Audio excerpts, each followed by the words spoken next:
Hi guys, good morning, good afternoon, good evening, and welcome to Sis Noah, the Hug Father channel. Today, ang ating topic ngayon ay is yung update natin sa ating mga inahin. Dahil itong July na to, ay mayroon tayong apat na mga inahin na mga nganak. Ito yung first natin na inahin na mga nganak, si Olivera. Si Olivera ay isang large white at saka yung semen na ginamit natin sa kanya is large white as well. So, yung ano niya, 75 large white saka 25% land race. So, July siya yung unang manganak sa maybe 18 or 19 ng July. Kaya andito siya, nauna sa dito. Uh, at pasalamat tayo sa Panginoon dahil tingnan mo naman yung tiyan, ang laki-laki ng tiyan niya. At sana marami ang blessing na ibigay ni Olivera sa atin. First parity niya is 15 piglets. Sana itong second parity niya marami-rami dahil yung nag-EI kami sa kanya ay talagang standing hit siya. Talagang maganda yung pag-EI namin sa kanya, talagang timing na timing. Sana itong si Olivera ay magbigay sa atin ng magagandang alaga, anak para maganda din yung second parity niya at kikitain natin sa kanya. At saka sana maraming mga babae dahil sana para kukuha tayo ng kanyang gawin nating inahin para dagdag sa ating 12 heads na mga inahin ngayon. So, hopefully, maraming mga babae at saka magagandang mga lahi din ang mga lalabas sa kanya. Kaya ito po si Olivera. Si Olivera ay manganak sa 18 or 19 this month of July. Ito po ay malaki na. Ito po ay talagang tingnan mo naman yung lahi niya at saka yung tiyan niya, malaki siya. At saka magaling ito si Olivera bantay ng kanyang mga anak, talagang uh, binabantayan niya at saka talagang mahal niya kahit anong ano niya, yung magbigay ng didi, marami din to siya magbigay ng didi. Kaya tingnan mo naman yung itsura, ang ganda-ganda ni Olivera. Hopefully, maganda din yung kanyang mga uh, bibigay sa atin ng mga big soon, 18 or 19 sa July.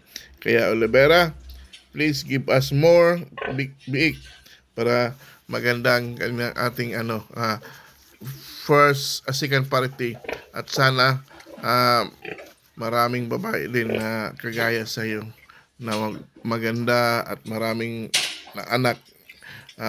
Kaya ito po si Olivera at always siya ay nauna sa apat na mga inahin. Ito naman ay si Mukang. Si Mukang ay uh, galing sa MM Montes Claros. Kasama sila ni Olivera, kaso lang nauna si Mukang ng isang taon.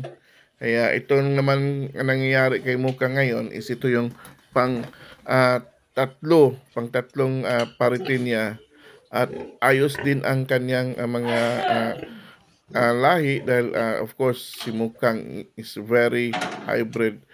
Si Mukang ay isang large white at saka yung ginamit din namin sa kanya na semen is a land race. So hopefully magbigay din siya ng marami dahil yung first parity niya is sa 13 and then second parity niya is 14.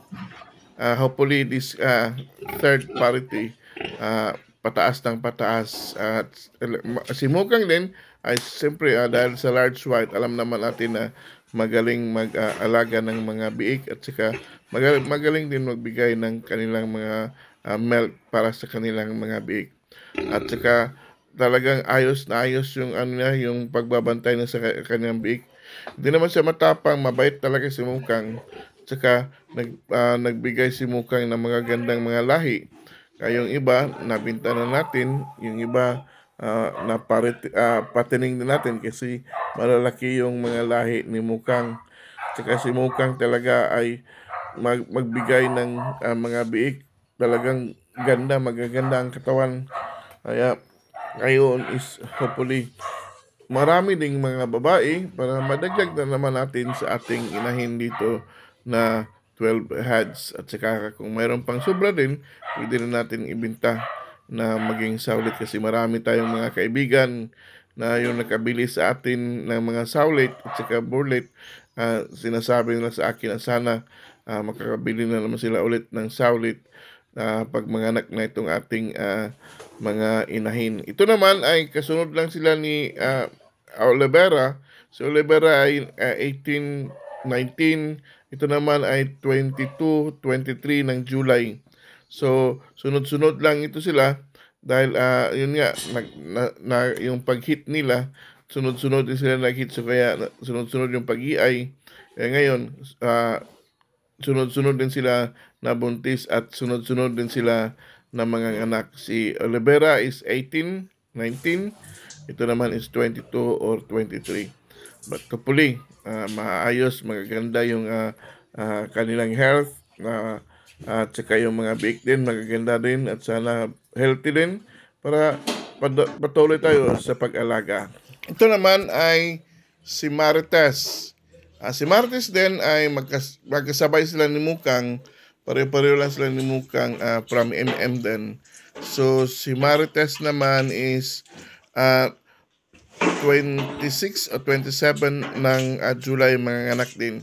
So, ito si Marites ay kanyang third party din. Tsaka ito talaga si Marites, proven ito si Marites na yung unang panganak niya is 18, tapos yung pangalawang anak niya is 22. Kaso lang stillbirth yung dalawa, so 19. Tsaka maganda talaga, ang ganda ng lahi ni Marites din, ang lalaki. Yung aking mga patining noon na nabinta, galing yun kay Marites. Tsaka yung mga saulit ng ibang mga saulit na nabinta rin, tsaka burlet, galing din yun kay Marites. Magaganda yung lahi ni Marites kasi siyempre si Marites naman is galing sa MM. Alam naman natin na yung MM talaga magaganda yung mga lahi niya. Kaya ito si Marites, manganganak siya sa 26 o 27 ng July. Kaya sabay-sabay lang talaga. Kaya itong July na to, talagang busy ang Ses Noah The Hog Father Farm. Dahil ang daming mga anak. And hopefully, marami ding mga big.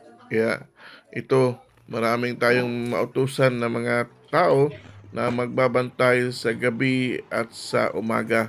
Anyway, it's only for 1 week only, and we are happy that yung technician din natin si Patrick mag-i-stay din until 1 week din sa 2 weeks para lang maalaga itong ano natin mga bay kasi sayang din kung hindi natin maalagaan kasi maraming mga anak. It's better na mayroon talagang marunong tumitingin doon.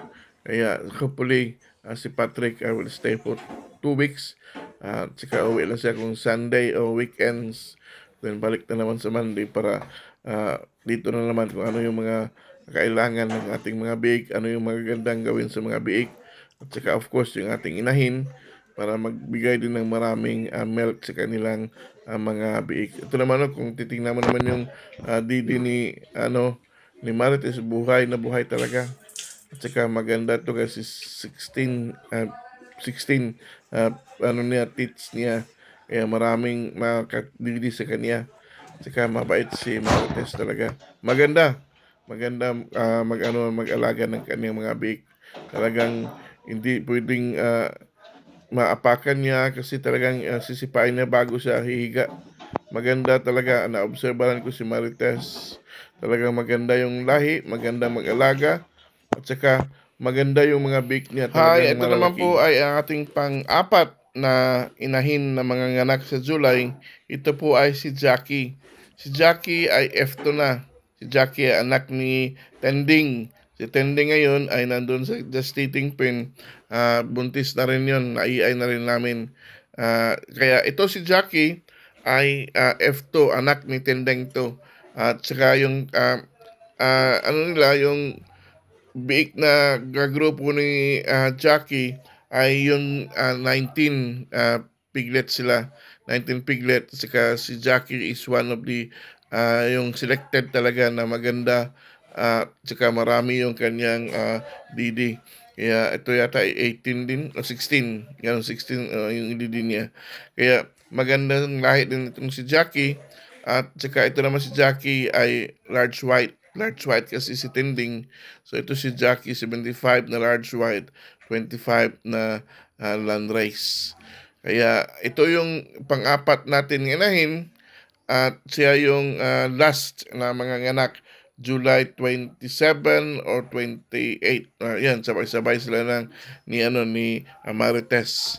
Kasi araw lang ang pagitan nila na nai-ay sila. Lahat po itong nai-ay natin ay standing hit talaga. Maganda yung nila, yung pagka-EI nila dahil talagang standing hit sila. Parang estatwa lang kung yung nag-EI kami sa kanila. Kaya hopefully, titingnan natin, makikita man naman yung tiyan nila, talagang malalaki. At saka sana maraming anak. Hopefully, malaki din sa sinabi ko na ganun na healthy sana, healthy ang inahin, healthy din yung mga big, para maganda din yung nila, yung makikita natin at siyempre quality at makakita din yung pagbinta natin sa mga saulit at saka burlet, quality din ang makikitain natin. Pero sana awa ng Panginoon, sabayan tayo ng panalangin para sa ating mga inahin at sa ating mga babuyan. Sa mga hog raiser dyan, sa mga babuyan, patuloy lang, laban lang tayo. Huwag tayong mawala ng pag-asa dahil tiyaga lang talaga at saka pray ng Panginoon. Kaya sa mga subscribers, sa lahat ng ating mga kaibigan na magbababoy at saka yung mga bago pa, tuloy lang ang laban at huwag kayong mag-alala. If you want any questions or any details o ano bang kailangan nyo na malaman sa babuyan, just call me, text me, and let us chat so that we can still prove ourselves that we know and we know how to alaga ng ating babuyan. Kaya sa magbababoy, lahat maraming salamat.